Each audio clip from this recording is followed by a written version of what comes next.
91st minute substitute Alfie Lloyd scored his first senior QPR goal at the very death of the game on Saturday afternoon to pull a point back for the R's just 3 minutes after Barry Bannan took the lead for Sheffield Wednesday. And with there being a very good case for this being QPR's worst league performance of the season so far, it's an equaliser that will go an incredibly long way in sparing our blushes. So, as usual, let's talk through this Rangers performance, and don't forget to hit like and subscribe if you enjoy the video. The vibes around QPR were feeling pretty positive going into this match with the way we left off before the international break, but it only took until 2 PM on Saturday for them to already take a small dent when our team sheet dropped. Jake Clarke-Salter's shock absence from the squad led to 2 changes to Luton away, with Santos coming in for his first league start at right back and Jimmy Dunn returning to centre back for the first time since the 14th of January this year, to the left of Steve Cook rather than on his more comfortable right. I haven't seen Cifuentes' post-match at the point of recording. He may well have given an insight into why Jake Clarke-Salter has disappeared for this squad.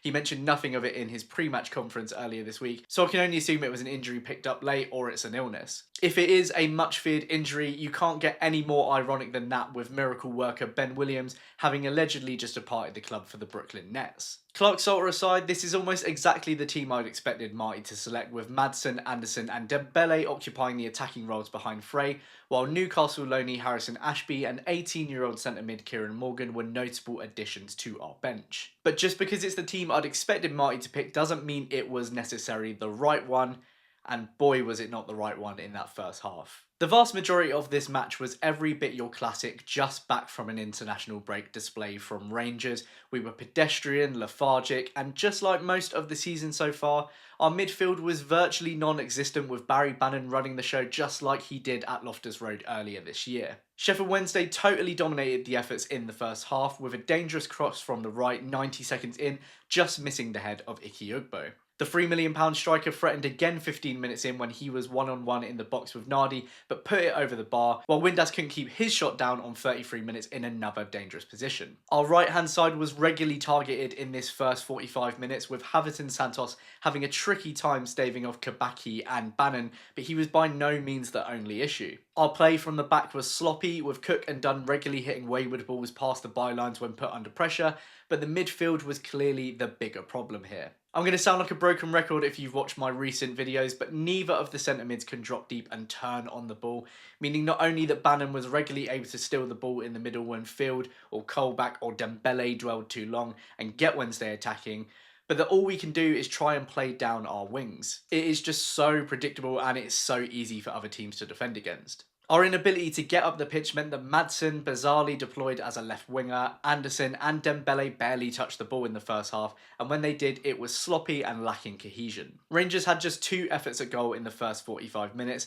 a wayward shot outside the box from Powell after an Anderson corner ball, and a very polite nod of the ball from Frey to the hands of Beadle. Truthfully, we couldn't have felt hard done by had we gone into the break at least 1-0 down, and the only reason we didn't was because Wednesday just weren't clinical enough. Marty did shuffle the pack at half time, with Smith coming on for Field, meaning Maddison dropped next to Colback, Anderson moved over to the left, and Dembele slotted in behind Frey. But it took a little while for us to feel the impact of these adjustments because, as you'd expect, Wednesday flew out of the traps in these opening minutes, with an infused Bannan now pulling off back heels and putting another dangerous cross in right at the start of the half that was fortunate not to be met. Around 50 minutes in though, Smith's introduction did become welcome when his cute pass inside to Dembele got us attacking down the middle for what felt like the first time, but he took a little bit too long to play Frey in for the shot. Not long after, Dembele returned the favour to Smith, whose snapshot on the edge of the box just flew over the crossbar. For the next 15 minutes though, it was like a game of ping pong, but still one that Wednesday looked more like winning.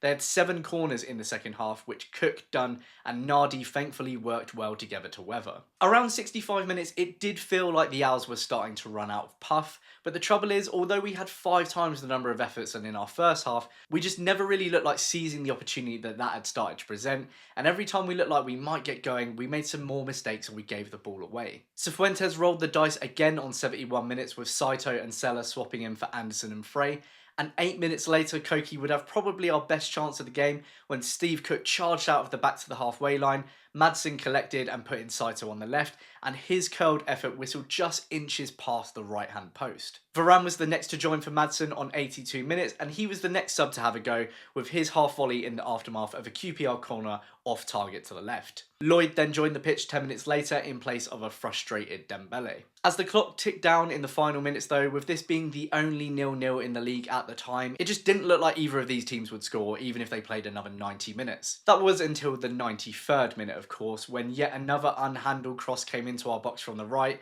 Wednesday sub Smith chested it down for Bannan on the edge of the box, and he hit a peach of a volley onto the underside of the crossbar and into the back of the net. I was angry obviously, but I couldn't complain.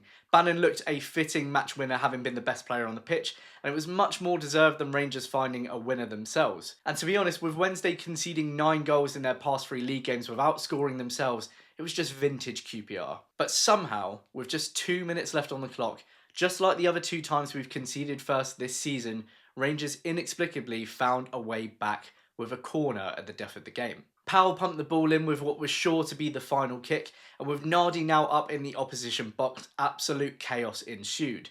Corner magnet Dunn headed it first, forcing a diving save from Beadle, but Max Lowe's clearance got trapped on the penalty spot, leading to the mother of all goal-mouth scrambles. A tangled web of players in blue, white and gold played pinball with it for no less than 10 seconds, until out of nowhere, Alfie Lloyd was chosen by the divine forces to be the one that gets to stab it into the back of the net for 1-1. To call it Sunday League would be insulting to Sunday League, and we may have actually found a piece of play to rival what was voted the worst ever 20 seconds of football between QPR and Man City back in January 1993. It doesn't matter what it looked like though, because it was a 96th minute equaliser in a game of football that we had played nowhere near well enough to deserve a draw, let alone a win. Sheffield Wednesday will feel rightly robbed, but as they say, if you can't win, don't get beat. It was a bad day at the office, but somehow we still haven't lost a match in all competitions since West Brom at home. There's plenty for Cifuentes to be thinking about though. A starting midfield of Colback and Field is starving us of the ability to create and play through the middle.